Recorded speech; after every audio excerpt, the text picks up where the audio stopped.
திமுகவை தனிமைப்படுத்துறது அப்படிங்கிறது அதை தனிமைப்படுத்த நினைப்பவர்களுக்கு தான் அது ஆபத்தானது. மீண்டும் மீண்டும் என்ன பண்ணிட்டாங்க எல்லாரும் அப்படின்னா, தாவேகா ஆட்சிக்கு வந்து விட்டது அப்படிங்கிற ஒரே காரணத்திற்காக அதை திமுக லெவலில் கம்பேர் பண்ணுறாங்க. பார்த்தீங்களா, அது எவ்வளோ பெரிய அபத்தம், எவ்வளோ பெரிய பிழை. அது திமுகவுக்கு இருக்கக்கூடிய ட்ராக் ரெக்கார்ட் இந்தியாவில் காங்கிரஸ் உட்பட எந்த கட்சிக்கும் கிடையாது. ஏன் அப்படின்னா, எதிர்க்கலாம், ஆனால் எதிர்த்து நல்லாட்சி தர முடியாது. அவன் எதிர்த்தா நசுக்கிடுவான். இவங்க எதிர்த்து கொண்டு அந்த நசுக்குதலை வாங்கி கொண்டு நல்லாட்சி செய்த ஒரு ட்ராக் ரெக்கார்ட் இந்தியாவிலேயே திராவிட முன்னேற்ற கழகத்துக்கு தான் இருக்குது. ஏதோ வெளியிருந்து ஆட்சி பண்ணிட்டோம், ஏதோ கொஞ்சம் மரியாதை கொடுத்துட்டாரு, புதுசாக வந்திருக்காரு, அப்படிதான் உங்களோட சீன் போடுவார் கொஞ்சம். அப்ப அதற்காக நீங்க திமுகவையும் இதையும் கம்பேர் பண்ணி பேசுறதே ஒரு பெரும் பிழை. அது அபத்தம். ஃபர்ஸ்ட் இந்த கம்யூனிஸ்ட் தலைவர்கள் இங்க தமிழ்நாட்டில் இதை கம்பேர் பண்றதே அபத்தமா பாக்குறேன். அவர் கூட நிக்கிறது காலத்தின் தேவை என்பது உங்களுக்கு அதிகாரத்தில் அவர் உங்களை சேர்த்துக்கிட்டாருங்கிறத தவிர்த்து வேற என்ன இருக்க முடியும்? ஜெயிக்க மாட்டாருன்னு நினைக்கிறோம், திமுக கூட ஒட்டி இருப்போம் அப்படின்னு ஒட்டி இருந்துட்டு இவ்வளவு அரசியல் அனுபவம், 50 ஆண்டு கால அரசியல் அனுபவம் பெற்ற ஒரு பழம்பெரும் கட்சியையே டம்ப் பண்ணிட்டு ஓடி வந்து நீங்க அதிகாரத்தை பங்கு தரீங்கன்னா, சந்தர்ப்பவாதத்துக்கு ஓடி வந்து ஒட்டிக்கொள்ள தெரிந்த இவர்களா அடுத்து ஏதாவது அரசியல் மாற்றங்கள் ஏற்படும் பொழுது விஜயோடு நிற்பார்கள்? இப்ப இந்த 2 பேரும் எப்படிப்பட்ட சந்தர்ப்பவாதிகள், இதை மக்கள் பார்க்கலன்னு நினைக்கிறீங்களா? ஒரு நேற்று பேஞ்ச மலையில இன்னைக்கு முளைச்ச காலானே தனிச்சு நின்று வந்துருச்சு. பொய் புரட்ட சொல்லி உண்மையை நேர்மையை வச்சிருக்கிற கட்சி இவர்களை இந்த 30 நாட்களில் அம்பலப்படுத்த தெரிந்த எங்களுக்கு இன்னும் சில மாதங்கள் கூடுதலாக வச்சு அம்பலப்படுத்தினால் எதுவும் சாத்தியம். இவர் சட்டையை மடிச்சுக்கிட்டு என்ன கவர்ச்சிக்கு சொல்றீங்க, அப்ப நான் என்ன அப்படின்னு பேசினாலும் கவர்ச்சிக்கு போன ஓட்டு தான். அப்போ அந்த கவர்ச்சி என்ன என்பது பல்லிழித்திருச்சு. உள்ளாட்சி தேர்தல், இடைத்தேர்தல், என்னென்ன காலம் சூழ்நிலை மக்கள் முடிவு எப்படி இருக்குன்னு பார்த்துட்டு வேற என்ன தேர்தல் வந்தாலும் அந்த தேர்தலிலும் மீண்டும் திராவிட முன்னேற்ற கழகத்தை நோக்கித்தான் மக்களுடைய முடிவு இருக்கும். அதை நீங்க ரொம்ப அறுதியிட்டு உறுதியா பார்க்க தான் போறீங்க. லிபர்டி தமிழ் நேயர்களுக்கு வணக்கம். இன்றைய நேர்காணலில் நாம் சந்திக்க இருப்பவர் திமுகவை சார்ந்த வழக்கறிஞர் அலிம் அல் புகாரி அவர்கள். வணக்கம் சார். வணக்கம். முதல்வர் விஜய் அவர்கள் 3 நாள் பயணமாக டெல்லி போயிருக்கிறாரு. இந்த நிதி ஆயோக் கூட்டத்தில் பங்கேற்க போயிருக்கதாக சொல்கிறாங்க. மேலும் பல முக்கிய தலைவர்களை சந்திக்கிறாரு. இதில் சோனியா காந்தி, ராகுல் காந்தி, கம்யூனிஸ்ட் தலைவர் ராஜா உள்ளிட்ட பல்வேறு தலைவர்களை சந்திச்சிருக்கிறாரு. இதில் குறிப்பாக திமுகவை தனிமைப்படுத்தணும், தாவேகாவுடைய அந்த கூட்டணி பலத்தை அதிகரிக்கணும் அப்படின்னு சொல்லி ஒரு கணக்கு போட்டிருக்கதாக சொல்கிறாங்க. குறிப்பாக அந்த ராஜா அவர்களை சந்தித்ததுக்கு பிறகு இங்கே இருக்கக்கூடிய கம்யூனிஸ்ட் நாங்கள் இப்போ இருக்கக்கூடிய சூழலில் திமுகவோடு சேர்ந்து பயணிப்பது இயலாது அப்படின்னு சொல்லி கூட்டணி விட்டு வெளியே போகிறாங்க. இப்போ கம்யூனிஸ்ட் நிலைப்பாடு தான் விசிகா நிலைப்பாடுன்னு சொன்ன திருமாவளவன் அதே நிலைப்பாடு இருக்க தான் வாய்ப்பு இருக்குது. இந்த தேர்தல் இனி வரும் காலங்களில் திமுக தனித்து விடப்படுதா அப்படிங்கிற ஒரு கேள்வி இருக்குது. முதற்கட்டமாக விஜய் அவர்கள் டெல்லி பயணம் சரி, திமுகவை தனிமைப்படுத்துகிற இதையும் சரி, நீங்கள் எப்படி பார்க்குறீங்க?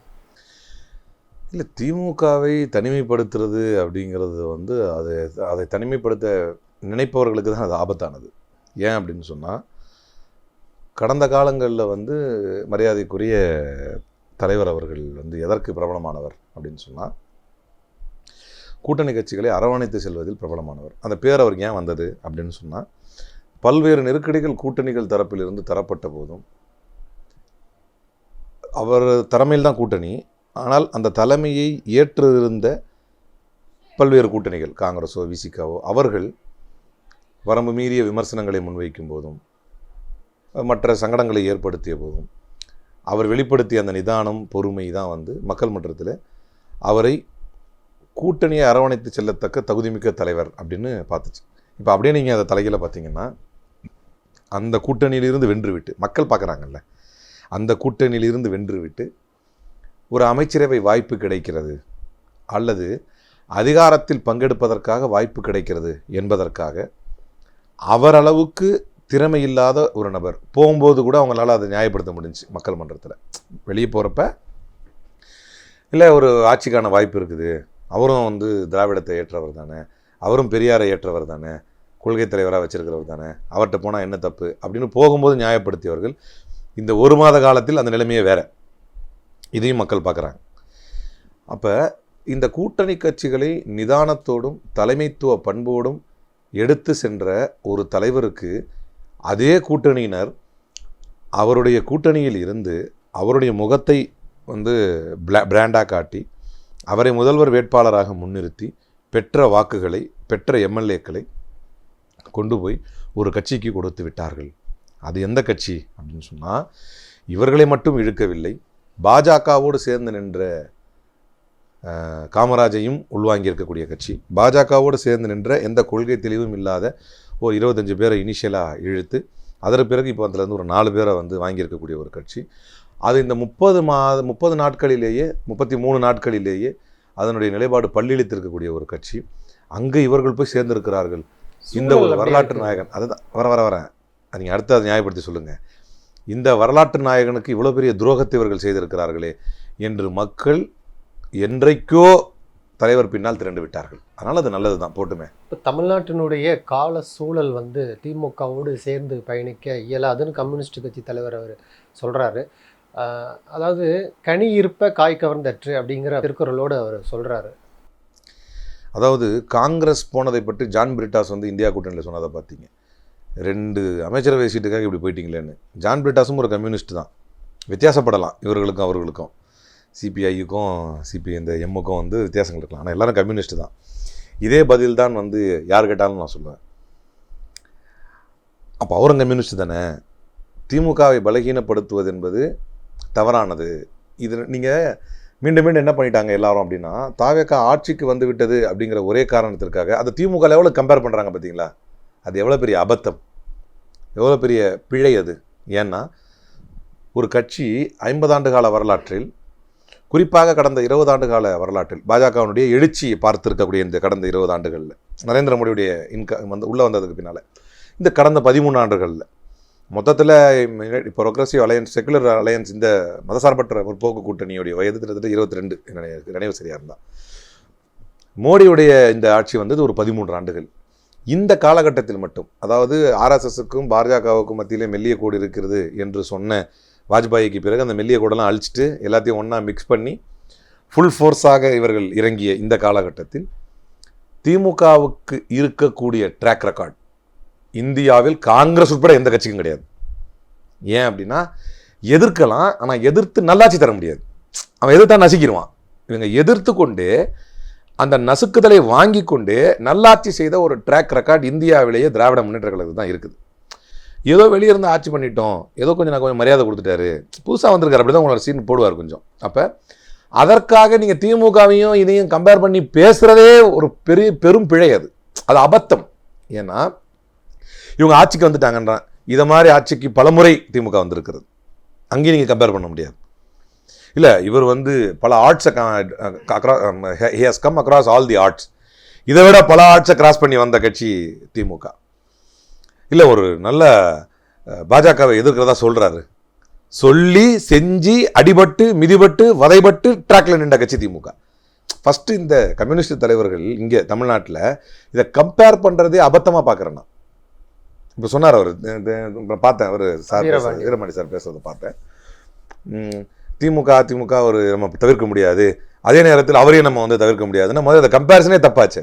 அவர் கூட நிற்கிறது காலத்தின் தேவை என்பது உங்களுக்கு அதிகாரத்தில் அவர் வந்து உங்களை சேர்த்துக்கிட்டாருங்கிறத தவிர்த்து வேற என்ன இருக்க முடியும்? ஏன்னா அதுக்கு மற்ற விளக்கம் நான் விளக்கம் கொடுத்துட்டேன். சண்முகம் கொடுத்த விளக்கம் தான் நான் பல முறை சொல்லியிருக்கேன். திமுக அதிமுக சேர்ந்து பண்ணணும்னு சொன்னாங்க, அதை மக்கள் ஏற்க மாட்டாங்க. அது அப்படி நடந்துச்சா இல்லையாங்கிறது வேற விஷயம். மக்கள் ஏற்றுக்க மாட்டாங்க. அப்போ நீங்கள் திமுக கூட்டணியில் ஜெயிச்சுட்டு திமுக எதிர்ப்பு வாக்குகளை பெற்ற விஜயோட நீங்கள் போய் சேர்ந்தது மட்டும் மக்கள் ஏற்றுக்குவாங்களா? சும்மா ஏதோ போயிட்டோங்கிறதுக்காக பேசக்கூடாது. நீங்கள் போகும் பொழுது நீங்கள் தான் சொன்னீங்க, நாங்கள் வந்து திமுக தலைவர்கிட்ட கேட்டோம், அவர் தான் சரி போயிட்டு வாங்கன்னு சொன்னார், ஏன்னா ஜனாதிபதி ஆட்சி வந்து வரக்கூடாது, ஆளுநர் ஆட்சி வந்துடக்கூடாதுன்னு சொன்னார் அப்படின்னு சொன்னதுனால நாங்கள் போயிட்டோம். ஸோ நான் ஆரம்பத்தில் கமிங் டு த பாயிண்ட், பர்ஃபெக்டாக என்ன பாயிண்ட்டுக்கு வரேன்னா, திமுகவோடு ஒப்பீடு செய்வதற்கு இந்தியாவில் எந்த கட்சிக்குமே ட்ராக் ரெக்கார்ட் அளவிலும் பர்ஃபார்மன்ஸ் அளவிலும் பாசிசத்தை எதிர்க்கக்கூடிய ஐடியாலஜிக்கல் பேஸ்லேயுமே வந்து திமுக அளவிற்கு தகுதி படைத்த கட்சி இந்தியாவிலேயே இல்லை. அப்படி இருக்கும்போது நேற்று பெய்த மழையில் இன்றைக்கு முளைத்த காளானை ஒரு தாவேகா என்கின்ற கட்சி, ஏதோ நீங்கள் போயிட்டீங்க, உங்களுக்கு கொஞ்சம் ஏதோ சப்போர்ட் பேஸ் இருக்குது அப்படிங்கிறதுக்காக இந்த மாதிரி பேசுவது என்பதையே ஏற்றுக்கொள்ள முடியாது. இல்லை, குறிப்பாக இப்போ இந்தியா கூட்டணி அந்த கூட்டத்தில் திமுக கலந்து கொள்ளலை, காங்கிரஸ் இருக்கிற இடத்துல நாங்கள் போக மாட்டோம், காங்கிரஸ் துரோகம் செஞ்சுன்னு முன்னாள் முதல்வர் ஸ்டாலின் அவர்கள் சொல்கிறாரு.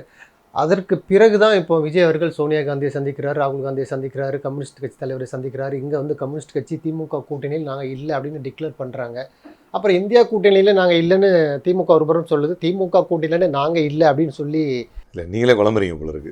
இல்லை, அப்படி இல்லை, நீங்கள் என்ன எங்களை இந்தியா கூட்டணி இல்லைங்கிறது, உங்களை கூட்டணியிலேருந்து தனிமைப்படுத்துறோன்னு சொல்லி. பாஸ், இந்தியா கூட்டணியோடைய ஓனர் யார்? கம்யூனிஸ்டா? இப்போ இதே இந்தியா கூட்டணியில் வந்து யாரை பார்த்து கம்யூனிஸ்ட் கேள்வி கேட்குறாங்க? இந்தியா கூட்டணியில் இவங்க ஏன் முதல்ல கோவப்படணும் ஃபஸ்ட்டு? அது இல்லை, அதுக்கு இன்னொருத்தர் நம்ம கூட்டணி கட்சி தொடர் பதில் சொல்லியிருக்காரு. திமுக கூட்டணி ஒன்று இல்லவே இல்லை அப்படின்னு சொன்னால் நீங்கள் கூட்டணி இல்லைன்னு சொல்லுங்கள். அதே இந்தியா கூட்டணியுடைய மீட்டிங்கில் தமிழ்நாட்டிலிருந்து மதிமுக, விசிக போன்ற கட்சிகள் கலந்து கொண்டிருக்கிறாங்கல்ல. திமுக இல்லைன்னா என்ன, திமுக வந்து அதற்கு பதிலாக நாங்கள் தாவேக்காவை சேர்த்துக்கொள்வோம் அப்படிங்கிற இந்த கேள்வி நீங்கள் எப்போ கேட்கலாம் என்கிட்டன்னா, நாங்கள் இல்லைன்னா இந்தியா கூட்டணியே ஒன்று இருக்காது, நாங்கள் இல்லைன்னா இந்தியா கூட்டணி நாசமாக போயிடும், நாங்கள் இல்லாமல் பாஜகவால் இந்த நாட்டில் எவனுமே எதிர்க்க முடியாது அப்படி எதுவும் ஸ்டேட்மெண்ட் கொடுத்தோமா?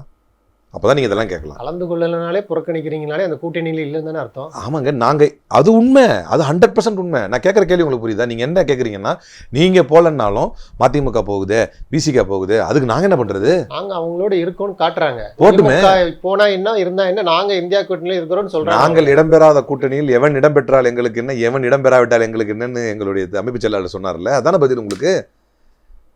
சார் நீங்கள் அதுதான் நான் கேட்குறேன். நீங்கள் எப்போ இந்த கேள்வி என்கிட்ட கேட்கலான்னா, நாங்கள் இந்தியா கூட்டணி வெளியே வந்துட்டோம், இனிமேல் காங்கிரஸுக்கு சங்கு தான், இனிமேல் அந்த இந்தியா கூட்டணி வந்து உருப்படாது, இனிமேல் வந்து பாஜக எவனாலும் எதிர்க்க முடியாது, நாங்கள் இருந்தால் தான் வெற்றி கொள்ள முடியும், இப்படி எதுவும் ஆணவ பேச்சு பேசணுமா? காங்கிரஸ் செய்தது துரோகம், அந்த துரோகத்தினால் தொண்டர்கள் மனக்காயம் அடைந்திருக்கிறார்கள். தொண்டர்களுடைய உணர்வை மதித்து காங்கிரஸ் இடம்பெற்றக்கூடிய இந்தியா கூட்டணியில் திமுக இடம்பெறாது. இதை தவிர வேறு ஏதாவது சொன்னாங்களான்னா, எக்ஸ்ட்ராவாக என்ன சொன்னாங்கன்னா, இன்னும் கூட கூடுதலாக அதில் நீங்கள் சொல்கிற விசிகாவும் அடங்கும், நீங்கள் சொல்கிற முஸ்லீம் லீகும் அடங்கும், நீங்கள் சொல்கிற கம்யூனிஸ்ட்டும் அடங்கும். காங்கிரஸை தவிர்த்து தேசத்துக்கு எதிரான டீலிமிட்டேஷன், மும்மொழி கொள்கை, இது போன்ற விஷயங்களில் பிற மாநில கட்சிகள் முன்னெடுக்கக்கூடிய போராட்டங்களில் திமுக பங்கு பெறும். எவ்வளோ அழகாக இருக்குது. ஆணவத்தோடு சொன்னால் தான் நீங்கள் இந்த கேள்வி கேட்கணும்னு நான் சொல்கிறேனே, அதை தாண்டி எவ்வளோ பணிவாக இருக்குது இந்த அறிவிப்பு, எவ்வளோ அழகாக இருக்குது இந்த அறிவிப்பு. அப்புறம் என்ன இல்லை, ஆனால் திமுகவுக்கு தானே இழப்பு. இப்போ இந்தியா கூட்டணியில் பங்கு பெறாத நிலையில் இப்போ தனிமைப்படுத்த நிலைக்கு திமுக போயிடுச்சு. இந்தியா கூட்டணியை புறக்கணித்தது திமுகவுக்கு தான் ஒரு இழப்பு. அது இந்தியா கூட்டணிக்கோ மற்ற கட்சிகளுக்கோ எதுக்குமே. வரக்கூடிய தேர்தல் பாராளுமன்ற தேர்தலா சட்டமன்ற தேர்தலா? அடுத்து வரப்போகுது பாராளுமன்ற தேர்தல். நீங்கள் பிரதமராவீர்களா என்று கேட்கப்பட்ட போது, if I am not wrong, முத்தமிழறிஞர் சொன்னது என் உயரம் எனக்கு தெரியும் அப்படின்னு. அதுலேருந்தே நீங்கள் தெரிஞ்சுக்கலாம், நம்முடைய ஆசை இருக்கும், எங்கள் தலைவர் வந்து இந்தியாவுடைய பிரதமராக வரணும்னு ஒவ்வொரு திமுக தொண்டனுக்கு ஆசை இருக்கும். அது வேறு, அதை விட்டுருங்க. ஆனால் என்னுடைய உயரம் எனக்கு தெரியும் என்று சொன்னவர் தான் முத்தமிழறிஞர் கலைஞர். அப்படிங்கிறப்ப இன்றைக்கி வந்து காலம் வந்து அந்த ரணத்தை ஆற்றும் அப்படின்னு சில பேர் பேட்டி கொடுத்துட்ருக்காங்க, பார்த்துருப்பீங்கன்னு நினைக்கிறேன். இன்னொரு பெரிய தலைவர் வந்து இதெல்லாம் மறந்துட்டு திமுக வந்து இந்த கூட்டணியில் நிற்கணும் அப்படின்னு அழைப்பு கொடுக்குறதெல்லாம் யார்? காங்கிரஸ்லேருந்து அழைப்பு. எதுக்கு கொடுக்குறாங்க அந்த மாதிரி? நாட்டின் நலன் கருதி வாங்குங்கிறாங்க. நாட்டின் நலன் கருதி, அவங்க கட்சியின் நலன் கருதியா? அவங்க கட்சியின் நலன் கருதி. ஏன்னா வரக்கூடிய தேர்தல் என்னது? பாராளுமன்ற தேர்தல். நீங்கள் இந்தியா கூட்டணியை பலகீனப்படுத்தக்கூடிய செயல்பாடாக இதை பார்க்கிறோம் என்று அகிலேஷ் யாதவும் தேஜஸ்வி யாதவும் ஜான் பிரிட்டாஸ் கம்யூனிஸ்டில் இருந்தோம் சொன்னதுக்கான காரணம் என்ன? திமுகவுடைய வெளியே ஏறினதை ஏன் நாங்கள் அப்படி பார்க்குறோங்கிறாங்க. Because DMK is a proven leader, DMK is a proven partner, DMK is a proven ally. When it comes about opposing BJP and its ideology, DMK has stood fast. ரொம்ப கவனமாக நின்றிருக்கிறது, ரொம்ப உறுதியாக நின்றிருக்கிறது. பாஜகவை எதிர்ப்பதில், அதனுடைய அரசியல் சித்து விளையாட்டுகளை உள்வாங்குவதில், அதை வெளிப்படையாக எதிர்ப்பதில், பாஜக முன்வைக்கக்கூடிய கூட்டாட்சி தத்துவத்துக்கு எதிரான செயல்பாடுகளை எதிர்த்து நிற்பதில், களமாடுவதில் திமுக நின்றிருக்கிறது. அதில் ஒரு மிகப்பெரிய விஷயம்தான் டீலிமிட்டேஷன். டீலிமிட்டேஷனை எதிர்த்து தேசிய அளவிலே அரசியலை முன்னெடுத்தவர் எங்களுடைய மரியாதைக்குரிய தலைவர். அப்போ இப்படிலாம் இருக்கிறப்ப ஒரு தேசிய அளவில் ரெலவெண்ட்டாக இருக்கக்கூடிய ஒரு கட்சி, கொள்கை ரீதியாக பாசிசத்தை எதிர்க்கக்கூடிய ஒரு கட்சியை நீங்கள் 2 சீட்டுக்காக விலக்குவது என்பது அது இந்த கூட்டணியை பலகீனப்படுத்தும் என்று கவலைப்பட்டவர்கள் தேசிய தலைவர்கள் தான். அப்போ இதனால் பாதிப்பு யாருக்கு? எதுக்காக அந்த கவலை வருது? அது இந்தியா கூட்டணி பலகீனப்படுத்தும். பலகீனப்படுத்தினால் பாஜகவை பலப்படுத்திவிடும். பாஜகவை பலப்படுத்தினால் அதை செய்கிற செயல் யார் செய்கிறா? அதை காங்கிரஸே செய்யலாமா? அதான கொஸ்டின். பாஜகவை பலப்படுத்தும் எது? இந்தியா கூட்டணியை பலகீனப்படுத்தினார். இந்தியா கூட்டணியை பலகீனப்படுத்துவது யார்? காங்கிரஸ். எதன் மூலமாக பலகீனப்படுத்தினீர்கள்? திமுகவை வந்து திமுக கூட்டணியிலிருந்து வெளியேறியதன் வகையில் நீங்கள் பலகீனப்படுத்தினீர்கள். 2 சீட்டுக்காக, சொற்ப 2 சீட்டுக்காக, ஜான் பிரிட்டாஸ் வார்த்தையில். அப்போ திமுக கூட்டணியிலிருந்து வெளியேறியது காங்கிரஸ். அதன் மூலமாக காங்கிரஸ் அமைத்திருக்கக்கூடிய இந்தியா கூட்டணியை காங்கிரஸ் தான் பலகீனப்படுத்தியது. பாஜகவுக்கு வலு சேர்த்தது யார்? அதே காங்கிரஸ். இதை செய்வதனால் நம்முடைய கூட்டணிக்கு பலகீனம் ஏற்பட்டு பாஜக மீண்டும் ஒரு முறை ஜெயிப்பதற்கான வாய்ப்பு வந்து விட்டால் அதனால் இழப்பு திமுகவுக்கு 20% என்றால் காங்கிரசுக்கு 100% என்று இந்தியா தலைவர்கள் தானே தலையில் அடிச்சுட்டு அழுகுறாங்க. அப்ப இதுல பாதிப்பு யாருக்கு? இல்லை, தேசிய அரசியலில் அதை பார்க்கலாம். இப்போ மாநில அரசியல் அடுத்து இடைத்தேர்தல் வரப்போகுது, உள்ளாட்சி தேர்தல் வரப்போகுது. தேர்தல் 5 தொகுதி தானே வரப்போகுது. கூட்டணியே இப்போ திமுக சிதஞ்சிருச்சுன்னு கம்யூனிஸ்ட் கட்சி தலைவர் தேவையே இல்லை. அதாவது விஜய் வந்து ஒரு அனாலிட்டிக்ஸ் எடுத்துக்கோங்க. திமுக கூட்டணிக்கு இதுவரை பெரும் சுமையாக இருந்ததும் இந்த கூட்டணி தான். ஒன்று என்னை கேட்டா. ரெண்டாவது, விஜய் வந்து தன்னுடைய நீங்கள் விஜயுடைய கூட்டணி கணக்கை பாருங்கள். நீங்கள் அந்த கணக்கை நீங்கள் ரொம்ப யோசிக்கணும். நம்மை நம்பியும் சில பேர் வருவாங்க இல்லையா அப்படிங்கிறது தேர்தலுக்கு அப்புறமா தேர்தலுக்கு முன்னாலேயா? தேர்தலுக்கு முன்னாடி சொன்னாரு, அப்புறம் நிறைவேறி இருக்கு. அப்புறம் எங்கேருந்து நிறைவேறிச்சு? அதையும் நான் சொல்கிறேன். இல்லை, நம்பி வந்துட்டாங்க. அது இல்லைன்னு நான் சொல்கிறேன். அந்த வாதம் தப்புன்னு நான் உங்களுக்கு சொல்கிறேன். என் கூட்டணியை பற்றி பேசுனதுனால தேர்தலுக்கு முன்னாலும் அவரை நம்பி வந்தவர்கள் யார்? KM ஷெரீஃப், ஹாரூன் ரஷீத், முஸ்தபா. அவர்களுக்கும் நாம் அதிகாரத்தில் பங்கு தரணும் இல்லையா அப்படின்னு சொல்லியிருந்தாரா இல்லையா? இப்போ அதிகாரத்தில் பங்கு தந்து அமைச்சராக்கணும், யார் ஆக்கணும்? லாஜிக்கலாக யார் ஆக்கணும்? அவன் லாஜிக்கலாக யார் ஆக்கணும்? அவங்கள தான் ஆக்கணும். ஆனால் யார் ஆக்கியிருக்காரு? அவங்க தேர்தலுக்கு முன்னால் வந்து அவருக்கு வந்து ஆதரவு கொடுத்தவங்களா? அவங்கெல்லாம் லாஜிக்காகவே இது அடிபட்டு போயிருச்சுங்க. நியாயமாக அமைச்சரவையில் இடம்பெற வேண்டியவர்கள் யார்? அவருடைய வாதத்தின்படி அவங்க. அப்போது ஆட்டோமேட்டிக்காகவே விஜய் 2 இடத்தில் முரண்பட்டு இருக்கிறார். விஜய் 2 இடத்தில் அநீதி இழைத்திருக்கிறார். ஒன்று, அவரை நம்பி வந்த அவங்க அந்த 3 பேர் கொடுத்துருக்கணும், கொடுக்கல. மாறாக தனக்கு அதிகாரத்தில் பங்கு தருவார்கள் என்பதற்காக திமுக கூட்டணியிலிருந்து வந்தவங்களுக்கு கொடுத்துருக்காரு. ஆட்சி நிலைக்கணும் இல்லையா? அது அப்புறப்பட்ட பாயிண்ட். நீங்க கேட்டதுதான் பதில். இப்ப கூட்டணி இவர்கள் எப்படிப்பட்ட சந்தர்ப்பவாதிகள், விஜய் எப்படிப்பட்ட சந்தர்ப்பவாதி? ரெண்டும் புரியுதா? ஒன்று, இவர்கள் விஜய் எப்படிப்பட்ட சந்தர்ப்பவாதி என்றால் என்னை நம்பி நம்மளை நம்பியும் வருவாங்க இல்லையா, அவங்களுக்கும் தரணும் இல்லையா அப்படின்னு சொன்னார். ஆனால் அவரை நம்பி வந்தாங்க இல்லையா, அவங்களுக்கு தராமே விட்டார். அவங்கள ஜஸ்ட் எம்எல்ஏவாகவே ஆக்கி விட்டுட்டாரு. எந்த இடத்திலும் திமுகவோ அதிமுகவோ அந்த ஒற்றை சீட்டு தரப்பட்டால் கூட தமீம் அன்சாரியை அழைத்து சொல்லும் பொழுது மனிதநேய ஜனநாயக கட்சின்னு சொல்லுவாங்க. பேராசிரியர் அவர்களை சொல்லும் பொழுது மனிதநேய மக்கள் கட்சி என்று சொல்வார்கள். முபாரக் அவர்களை சொல்லும் பொழுது SDPI கட்சி என்று சொல்லுவார்கள். சொல்லுவாங்களா இல்லையா? ஒரு சீட்டு தான் அவங்களுக்கும், அதே ஒரு சீட்டு தான் இவங்களுக்கும். என்னைக்காவது அவங்க கட்சி பேரை சொல்லியிருக்காரா? இல்லை. அதை விட்டுருங்க, அது அவங்களுக்கே உரைக்கல, நம்ம ஒன்றும் சொல்ல முடியாது. ஆனால் இவங்க வந்ததற்கு பின்னால் மந்திரி சபையில் யார் இடம் கொடுத்துருக்கணும்? நியாயமான அதிகாரத்தில் பங்குன்னு அவங்களுக்கு தான் கொடுத்துருக்கணும். ஆனால் கொடுக்காம இவங்களுக்கு கொடுத்தாரு. இது இவருடைய சந்தர்ப்பவாதம். விஜய் ஜெயிக்க மாட்டாருன்னு நினைக்கிறோம், நம்ம திமுக கூட ஒட்டி இருப்போம் அப்படின்னு ஒட்டி இருந்துட்டு இவ்வளவு அரசியல் அனுபவம், 50 ஆண்டு கால அரசியல் அனுபவம் பெற்ற ஒரு பழம்பெரும் கட்சியையே டம்ப் பண்ணிட்டு ஓடி வந்து நீங்க அதிகாரத்தில் பங்கு தரீங்கன்னா சந்தர்ப்பவாதத்துக்கு ஓடி வந்து ஒட்டிக்கொள்ள தெரிந்த இவர்களா அடுத்து ஏதாவது அரசியல் மாற்றங்கள் ஏற்படும் பொழுது விஜயோடு நிற்பார்கள்? இப்போ இந்த 2 பேரும் எப்படிப்பட்ட சந்தர்ப்பவாதிகள்? இதை மக்கள் பார்க்கலன்னு நினைக்கிறீங்களா? இதை மக்கள் கவனிக்கலன்னு நினைக்கிறீங்களா? அப்போ கூட்டணி என்பதே இவர்கள்லாம் பொய் உரைக்கிறார்கள். நம்ம நினச்சிக்கிட்டு இருந்தோம் இவர்கள் சிறு சிறு கட்சியாக இருந்தாலும் தலித்தியம் பேசக்கூடிய, மார்க்சியம் பேசக்கூடிய, பொது உடைமை பேசக்கூடிய, சிறுபான்மை நலன் பேசக்கூடிய இந்த கட்சிகள் எல்லாம், பேர் சொல்லாமல் சொல்கிறேன் நான், சரியா?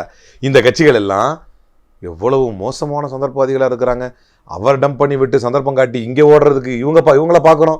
இவர் நாடானா நம்பி வந்தவங்களுக்கு அதிகாரம் கொடுப்பேன்னு சொல்லிட்டு முஸ்தபாவுக்கோ KM ஷெரீஃபுக்கோ என்ன வாய்ப்பு தரணுமோ, இந்த 3 பேரில் ஒருத்தர் ஜெயிஸ்டர், அவருக்கு அமைச்சர்கள் இடம் கொடுத்துருக்கணும். நியாயமாக பார்த்தா அவங்களுக்குலாம் அமைச்சர்கள் இடம் கொடுக்காம சந்தர்ப்பவாதத்துக்கு ஆட்சியை காப்பாற்று, நீங்கள் சொன்ன மாதிரி ஆட்சியை காப்பாற்றுறதுக்கு அவங்களுக்கு கூட இடம் கொடுத்த விஜய் எவ்வளோ பெரிய சந்தர்ப்பவாதி, இதான் வாய்ப்புன்னு திமுகவை கழுத்தெடுத்துட்டு வந்த இவர்கள் எவ்வளோ பெரிய சந்தர்ப்பவாதி.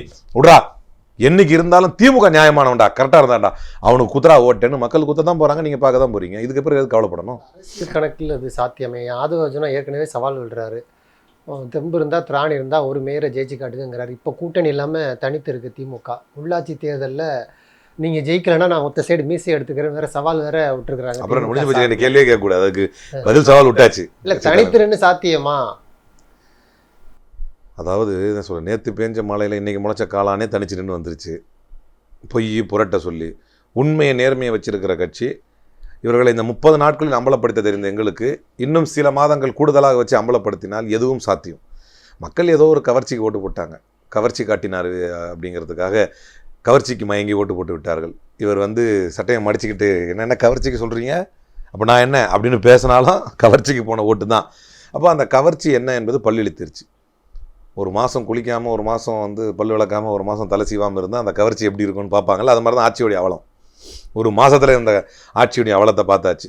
இந்த ஆட்சியில் வெறும் கவர்ச்சி அப்படின்னு பார்த்தாச்சு. இது மாற்றமில்லை துர்நாற்றம் அப்படின்னு மக்கள் கவனிச்சிட்டாங்க. எனவே வரக்கூடிய உள்ளாட்சி தேர்தல் கட்சியுமே வந்து கழகமும் வந்து அந்த சவாலை உள்ளே ஏற்று அதுக்கான பதிலையும் சொல்லியாச்சு. அதை நீங்கள் பார்த்துட்டீங்க. எனவே உள்ளாட்சி தேர்தல், இடைத்தேர்தல் என்னென்ன காலம், சூழ்நிலை, மக்கள் முடிவு எப்படி இருக்குன்னு பார்த்துட்டு வேறு என்ன தேர்தல் வந்தாலும் அந்த தேர்தலிலும் மீண்டும் வந்து திராவிட முன்னேற்ற கழகத்தை நோக்கித்தான் மக்களுடைய முடிவு இருக்கும். அதை நீங்கள் ரொம்ப அறுதியிட்டு உறுதியாக பார்க்க தான் போகிறீங்க. கடந்த முறை இவர் வெற்றி பெற்றது ஏதோ ஃப்ளூக்கில் இவரை கண்டுக்காமல் இவர் வச்ச ஒப்பாரியெல்லாம் மக்கள் புறக்கணிப்பார்கள்னு நினச்சோம். அன்ஃபார்ச்சுனேட்லி மக்கள் வந்து கொஞ்சம் உணர்ச்சி வசப்பட்டு சென்டிமெண்டலாக என்ன நினச்சிட்டாங்கன்னா, இவருக்கே வச்ச ஒப்பாரிக்கலாம், ஐயோ பாவம்பா புள்ள, இந்த பிள்ளையை தனிமைப்படுத்துகிறாங்க அப்படின்னு நினச்சி ஓட்டு போட்டாங்க. ஆனால் உண்மையில் காட்சி முடிந்த பிறகு பார்த்தால் ஒரு உண்மையான போராளி ஒருவரை, ஒரு வளர்ச்சி நாயகன் ஒருவரை, மக்கள் மன்றத்தில் நின்ற மக்கள் தலைவர் ஒருவரை அவர் தொகுதியிலேயே தோற்கடித்து அவரை அதிகாரத்திற்காக அவருக்கு துரோகம் செய்து கழுத்தறுத்து விட்டு எல்லோரும் ஓடி சென்று விட்டார்கள். இந்த மக்கள் நாயகனை பாருங்கள் என்று மக்கள் இன்றைக்கு இயங்கிக் கொண்டிருக்கிறார்கள் எங்களுடைய தலைவரை பார்த்து. எனவே மக்களுடைய முழு ஒத்துழைப்பும், முழு கவனமும், முழு அன்பும் காதலையும் பெற்ற ஒரு தலைவர் இருக்கிறார். அந்த தலைவர் தான் இனி அடுத்து வரக்கூடிய எந்த தேர்தலிலும் வெற்றி பெறுவார் என்பதில் மாற்றுக்கருத்து இல்லை. விஜயை வந்து கணிக்கிறதுல இப்போவுமே திமுக வந்து குறைத்து தான் மதிப்பிடுறது அப்படின்னு பார்க்கலாமா? குறிப்பாக தேர்தலுக்கு முன்பு பல்வேறு கணிப்புகள் சொன்னீங்க, எல்லாமே பொய்யாச்சு. இப்போ தேர்தலுக்கு பிறகு அதிமுகவை உடைச்சிட்டாரு, திமுகவை தனிமைப்படுத்திட்டாரு. ப. சிதம்பரமே பத்திரிகையாளர் சந்திப்பில் சொல்கிறாரு, 5 ஆண்டுகளுக்கு இந்த ஆட்சி தொடருங்கிறாரு. ஆனால் திமுக தொடர்ச்சியாக எப்போ வேணாலும் கவிழும் சொல்லிட்டு இருக்கு. இன்னுமே விஜய் வந்து குறைத்து தான் திமுக எப்பவுமே கவிழும்லாம் சொல்லலை. அது வந்து நான் 6 மாதம் விமர்சிக்க மாட்டேன்னு சொன்னேன். 6 மாதம் தாங்குமான்னு தெரியல, 3 மாதத்துல விமர்சிக்க வேண்டிய சூழ்நிலை வருங்கிறது தான் அவருடைய வார்த்தை. பட் நான் சொல்கிறேன், கவிழ்னா கவிழ்ந்துட்டு போட்டுமே, வாய்ப்பு இருக்க தானே செய்யுது. 5 வருஷம் அப்படியே நிலையான ஆட்சி இருக்கிறாருங்க. சிதம்பரம் தான் திமுக கூட்டணிக்கு வந்தார். அப்போ அவர் கணக்கு கூட தான் தப்பாக போச்சு. திமுக கூட்டணி உறுதிப்படுத்துறதுக்கு சோனியா காந்தியால் அனுப்பப்பட்டவர் யார்? சிதம்பரம் தானே வந்தார். அப்போ அவருக்கு தெரியாதா இந்த கூட்டணி ஜெயிக்காது, அந்த கூட்டணி தெரிஞ்சுக்கிட்டே வந்தார் இங்கே தோக்கிறதுக்கு? அவர் சொல்கிறதெல்லாம் நம்ம ஏற்றுக்க முடியுமா? அப்போது நீ சொல்கிறபடி அவர் சொல்கிறத எடுத்துக்கணும்னா அவர் சொல்கிறத ஏற்றுக்க முடியுமா?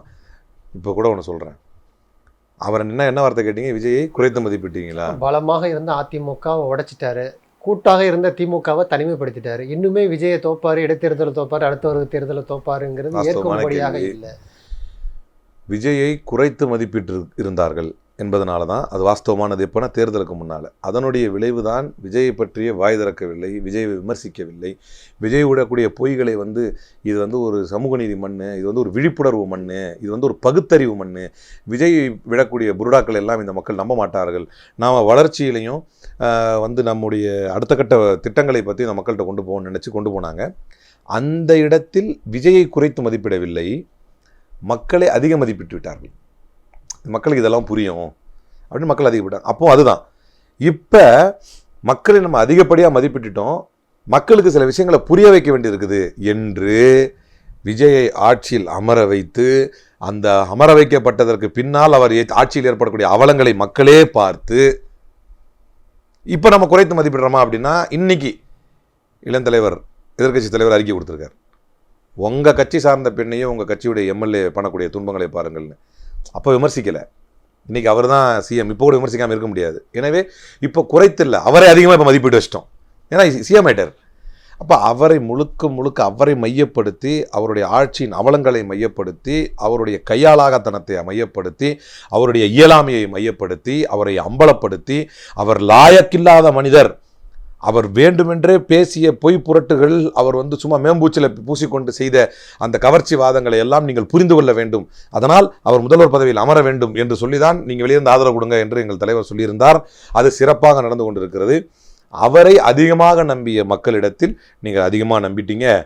நாங்கள் அவரை குறைச்சி மதிப்பிடலை, நீங்கள் தான் அவர் அதிகமாக நம்பிட்டீங்க. அவருக்கு உண்டான என்ன ரெஸ்பெக்ட் அவ்வளோதான் கொடுத்தோம், அவ்வளோதான் அவர் அப்படின்னு நினச்சோம். ஆனால் நீங்கள் தான் அவர் ரொம்ப நம்பிட்டீங்க.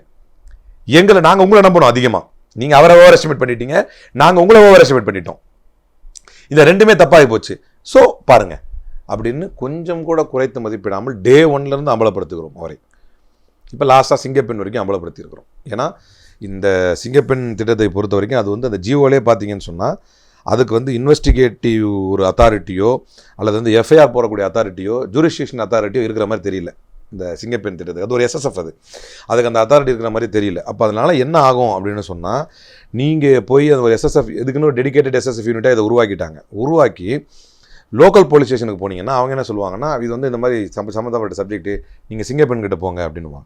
அவங்க வந்து சிங்கப்பெண் கிட்ட போனாங்க அப்படின்னு சொன்னால் உடனே என்ன பண்ணுவாங்க அப்படின்னு சொன்னால், நாங்கள் இதெல்லாம் பண்ணுறோம், ஆனால் எங்களால் எஃப்ஐஆர் போட முடியாது, ஆனால் நீங்கள் திரும்ப வந்து லோக்கல் ஜூரிஸ்டிக்ஷனுக்கு போங்க அப்படின்னு சொல்லலாம். அல்லது வந்து CAWNC ஆல்ரெடி இருக்குது, அந்த உமனுக்கும் சில்ட்ரனுக்கும் உள்ளது, அங்கே போங்கன்னு சொல்லலாம். இதனால் பெரிய குழப்பம் ஏற்படும். அதையும் பார்க்க தான் போகிறோம். இதை நம்மளா சொன்னோம் சிங்கப்பெண் திட்டத்தை உருவாக்குங்கன்னு. அப்போ கவர்ச்சிக்காகவும் ஸ்டிக்கருக்காகவும் இவர் உருவாக்கக்கூடிய அனைத்தும் டிசாஸ்டரில் தான் போய் முடியும்னு ஏற்கனவே நம்ம ஒரு வார்த்தை சொல்லி முடிச்சிருந்தோம். அதை மக்கள் இனிமேல் கண்கூடா நிதர்சனமாக பார்க்க போகிறாங்க. அப்படி பார்க்கும் பொழுது ஏற்படக்கூடிய முடிவு என்பது ஆட்டோமேட்டிக்காக சாதனை நாயகராக, ஒரு வளர்ச்சியின் நாயகனாக இருந்த திராவிட மாடல் முதல்வரை, மக்கள் மீண்டும் ஒரு முறை நன்றியோடு நினைவு கூறுவார். நன்றி. நிறைய நல்ல தகவல்களை நேரில் சொல்லியிருக்கீங்க. உங்களுடைய நேரத்துக்கு நன்றி.